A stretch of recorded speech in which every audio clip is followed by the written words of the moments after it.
Greetings and welcome back to room 303 in our chats with Emily, as we are calling our readings through the poetry of Emily Dickinson. We are using the Johnson edition, and we turn now to poem 328, one of the more popular poems of Emily's collection. A bird came down the walk. Now, this poem just shows us Emily's amazing poetic eye. She's able to see things and describe things in such profound ways. This one, by the way, was published in the Atlantic of October 1891. That's those collection that we've already commented on that T. Higginson put together to try and talk about the power of Emily Dickinson's poetry.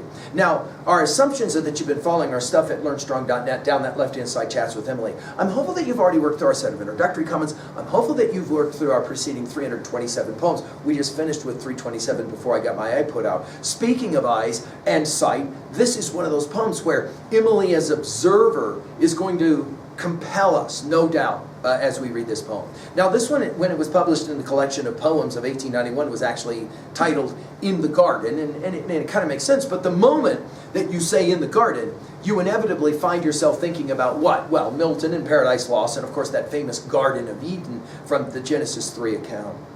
Think as well about Emily and birds. She identifies with birds. She said in letter 455 that the bird is the messenger from heaven, right?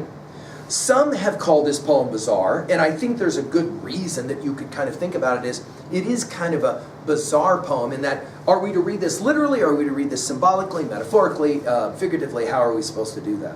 One scholar says this is a poem about aesthetic ecstasy, obliterating the meaning of savagery. And to me that's a compelling line, and I love it, and so I thought I would share it with you as we get ready to read this poem.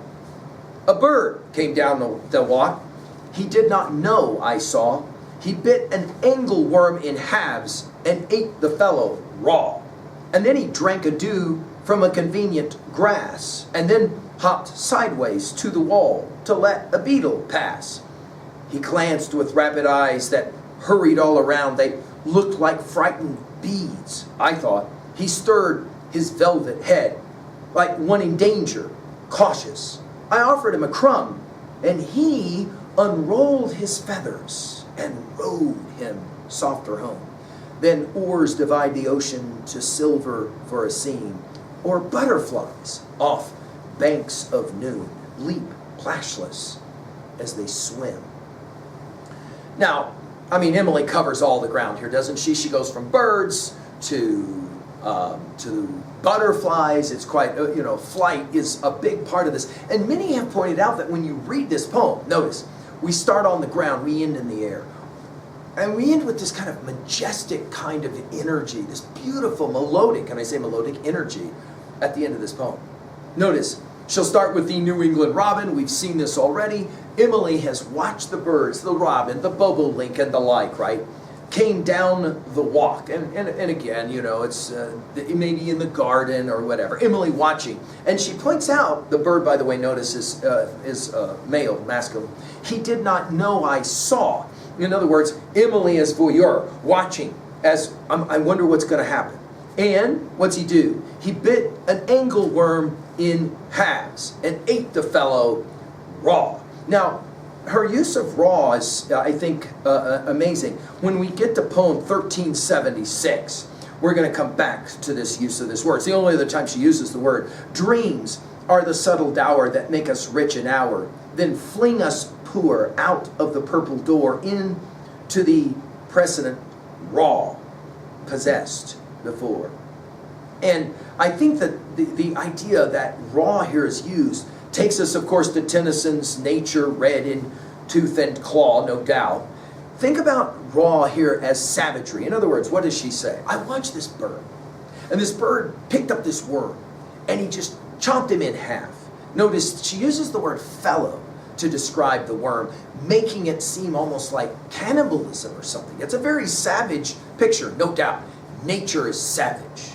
Then, not to yet be finished, notice the repetition of then, and then, and then. And notice, literally, she's just describing what she's watching. And then, the bird drank a dew from a convenient grass, which is, of course, awesome, because She's what? Playing around with the word glass as opposed to grass. And we can't help but think, of course, of our Whitman in our study of Leaves of Grass. We did a full study of every poem in the deathbed edition of Leaves of Grass.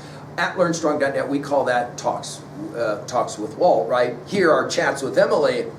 Notice she says, I watched him after he ate the fellow raw. He then gets his drink and then hops sideways to the wall to let a beetle pass, which is interesting. He doesn't eat the beetle, doesn't mess with the beetle, gets out of the way of the beetle, and then he glanced with rapid eyes that hurried all around. These eyes, of course, take us to so many of Emily's poems where sight is so important. Think about the previous poem. The eyes, they looked like frightened beads, I thought. So notice we go from beetle to beads. I thought. This I thought is one of the reasons that we call our series Chats with Emily. It's such a conversational tone. This is I thought he stirred his velvet head, so he's looking around, his eyes, right? He's getting a little bit kind of maybe worried. And then there's this interesting line, like one in danger, cautious. And all of a sudden, scholars have pointed out the syntactic doubling that's going on here. In other words, who is cautious? Is it the bird? Is it Emily? Like one in danger, cautious. I offered him a crumb. Right? Now notice that the poem kind of takes off the way the bird's about to take off. I offered him a crumb. Tried to get him to eat something. But she interferes now in the process of nature. And he unrolled his feathers. It's a brilliant way to think about it. Next time you see a bird take off, just remember this phrase. Unrolled his feathers and rowed him softer home. So notice we go now to this word picture of rowing. Can't help but think of something like from the Odyssey, for example, and Odysseus and his men rowing and rowed him softer home. Then oars divide the sea. So it's like the wings of the bird will part space the way oars will part water. To silver for a scene. And then it's like she jumps from water now to butterflies. Or butterflies off banks of noon. Think about the way a butterfly moves, right? And now, of course, the banks of noon would be the river of time, maybe. Leap, plashless, as they swim. Plashless, that is to say, without splashing or without making a disturbance. Only time she uses that word in all of her poetry is here. As they swim, notice this is what some scholars have called a blissful merging. The bird is able now from the ground, from one habitat to the other. But when he rises in the air, it's so much more majestic. No longer is it savage, it's something of stunning beauty. And I think that's the point here at 2a, that there are really, as Emily will argue, two sides to nature. There is the cruel, there is the savage, there is the raw, but there's also the majestic, the beautiful, the plashless. At 2b, well, word choice is amazing. As she goes from raw to plashless, it's quite remarkable. At 3a, there's a lot of different, obviously, texts that we could play with here, but I would like for us to think about our study of William Blake's Songs of Innocence, Songs of Experience. We've given full lectures at LearnStrong.net, especially The Lamb and the Tiger, and the ways in which those two titles naturally kind of stand between each other.